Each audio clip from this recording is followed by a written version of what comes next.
Well, thank you for joining me again for another scripture series. We are beginning today an 8-week study out of the book of James. James is found in the New Testament. It's intensely practical. In fact, I'm entitling this series Down to Earth Spirituality. He gets into the nitty-gritty with what it means to actively and actually follow Jesus. So I invite you to this adventure with me. Of course, James is named after the author James. That has to be my first name as well. But James was one of the several brothers of Jesus. He grew up with Jesus in Nazareth. He would have been alive to watch Jesus start his public ministry. And according to the book of Mark, his brothers weren't buying in at all. They were pretty resistant. They go, "What happened to Jesus, our oldest brother?" And poor James, he's probably the guy who had to wear the hand-me-downs from Jesus growing up, and they would have played together a lot and possibly got on each other's nerves a lot, who knows. But it's interesting that James shows up in Paul's description of the resurrection of Jesus in 1 Corinthians 15. It says, after Jesus rose from the dead, he appeared to the 12 apostles, then he appeared to 500 people at once, and then Paul says, and he appeared to his brother James. I tell you, I've often thought I would have loved to have been a fly on the wall over listening that conversation. Like, James' big brother Jesus shows up. He actually is, and James has to eat humble pie and admit he was wrong. It must have been a fascinating discussion. And James later, although he doesn't become one of the 12 apostles, of course, but he becomes a leader in the early church in Jerusalem. So this is James, and he's writing this book to Jewish believers, Jewish converts to Christianity that had been scattered throughout the nations because of persecution. And so we begin to understand why he starts where he starts. He said in verse 2 of James 1, "Consider it pure joy, my brothers and sisters, whenever you face trials of many kinds." Not often we'd put joy and trials in the same sentence, but there were a lot of trials. Some of these trials we will see would be external challenges, external afflictions, including persecution. And then some of these trials would be internal temptations. He's going to address both of these through the bulk of the first half of James chapter 1. Consider pure joy, my brother and sister. So this is the attitude setter. It's that word, consider. You know, we do have control over our attitudes. And most of us resent trials. Most of us resist hard times in our lives. And we certainly don't like people making fun of us because we're Christians and in some parts of the world imprisoning us, killing us. But he said, no matter what this represents in the level of trials, consider it joy. So this is the attitude setting verse. Consider it joy, no matter what you may in your external or internal world be facing. Consider it joy. And why would he say that? Well, he finishes the sentence this way. Because you know that the testing of your faith produces perseverance. And let perseverance finish its work so that you may be mature and complete. This is talking about our inner character and our maturity as believers, staying close to Jesus. You may be mature and complete. That conformity to who Jesus is will find a kind of completeness in us. Also, you'll not lack anything. If you've learned to stay a person of faith and to walk in joy through both internal and external trials, this is what toughens you up, and you'll be ready for anything. You know, when you go to the gym and you lift some weights, those are called resistance exercises because your muscles don't grow stronger unless they experience resistance. And trials provide that kind of resistance for us. And the word perseverance, not our favorite word, right? And notice the middle of that word is the word severe in English. So, and to go through. So we go through severe times. The Greek word that Paul uses here for perseverance means to endure with a kind of willingness and intentionality, that we intentionally endure. We don't give up. We don't wimp out. We don't do the victim thing. We don't do the despairing thing. We don't do the hopeless thing. We walk through severe times and come out of it mature, complete, and we don't lack anything of strength of what we need. So this is a very powerful verse. And what he'll do in the next number of verses is help us with some keys for persevering in our lives. Perseverance is that resistance, is that ability to be mature and complete and to lack nothing. So first of all, I want to encourage you to let God coach you. This is where he goes next. If any one of you, so he's saying you need to persevere because this will make you strong. And if any of you lacks wisdom, you should ask God, who gives generously to all. So wisdom's important. Let's just pause here to say wisdom is important. When we're going through hard times, we don't have all the answers all the time, but we do need God's guidance and direction. And he's saying, I may not make you pain-free. I may not stop people persecuting you. You may not live free of external and internal trials. I allow them to make you strong inside, but you will need wisdom.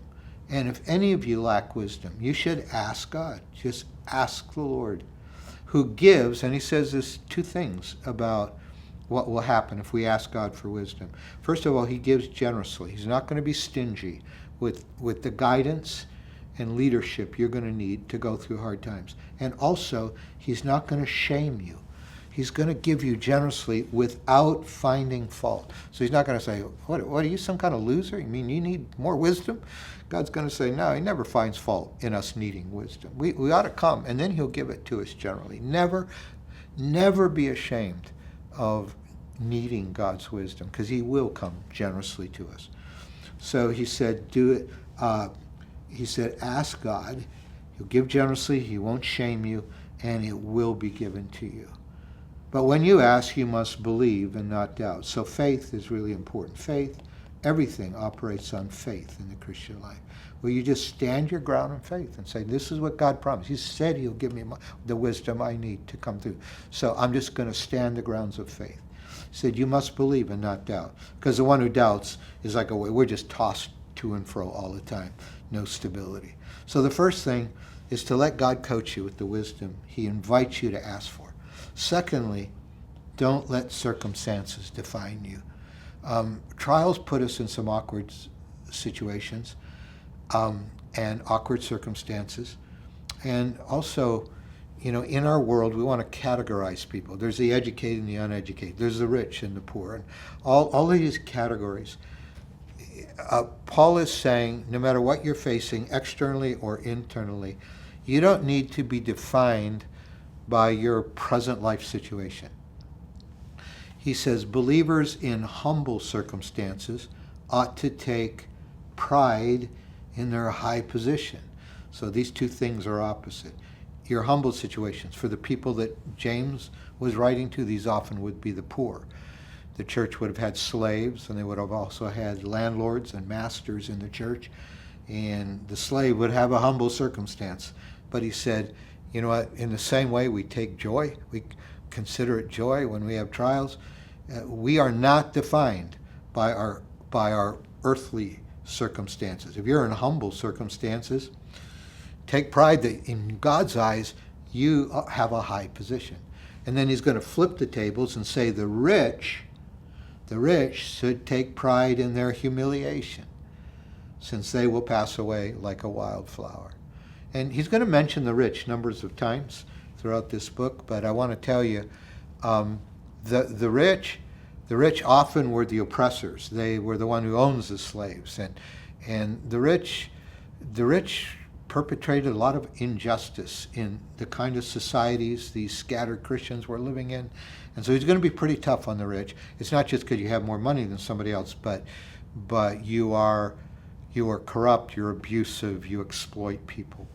And he says, you know what, you may wish you were rich instead of poor, but don't be defined by that, because the sun rises with scorching heat on a plant, like a wildflower. Uses that as an analogy. The sun rises with scorching heat, withers the plant, its blossom falls, and its beauty is destroyed. In the same way, the rich will fade away. And so everything's temporal in this life. So let's, as we're trying to work through trials, as we're trying to work through adversity, don't fall into the trap of also being defined by your earthly status. If your earthly status is poor, act like you're rich. If it's rich, just keep in mind it's all going to burn. It's all going to disappear.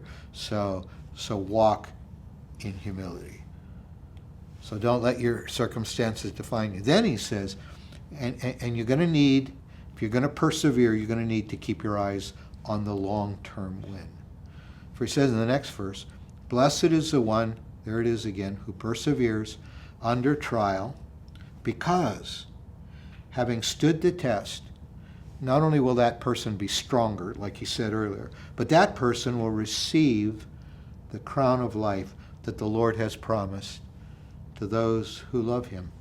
And so here he's talking about eternity. Here he's talking about when this temporary life is over.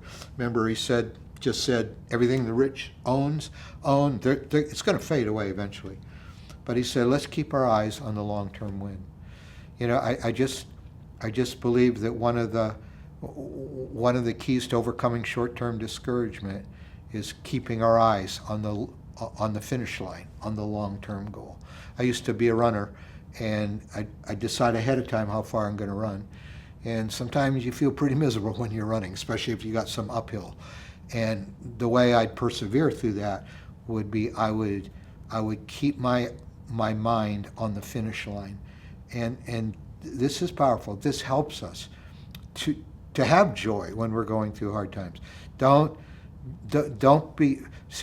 trials kind of preoccupy us with the present, but faith and hope keep our eyes on the finish line, and that helps you persevere. Next, don't blame God for short-term temptations. This is the fourth and last one he's going to deal with. Trials can be external obstacles, but they can also be internal temptations. And he's going to say, he's going to add this. He said, when tempted, which is one aspect of a trial, when tempted, this is a temptation to sin now. These are the inner trials we face, the battles. When tempted, no one should say, God's tempting me. God's tempting me. Now, because God cannot be tempted by evil, nor does he tempt anyone. He doesn't tempt you to sin. He can't do that. And because of his nature, he doesn't do that. But each person is tempted when they're dragged away by their own evil desires, and they're enticed. Then after desire has conceived, so he goes from evil desires, and then those that entice us, and then those evil desires, they eventually give birth to sin. They give birth to sin. And sin, when it is full grown, gives birth to death. Here's how he broke that out. He says, this is a dynamic of temptation. First of all, there's desire, those evil desires that we're enticed by.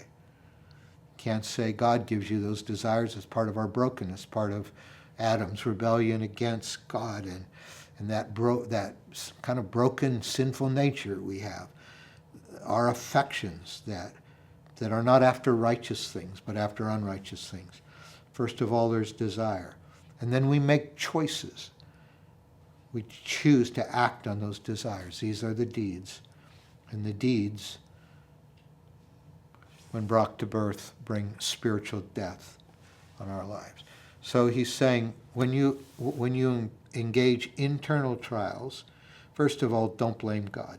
Don't blame God. Because he doesn't give you evil desires. He doesn't tempt you to do wrong. Instead, never forget this about God. He said, don't be deceived, dear brothers and sisters.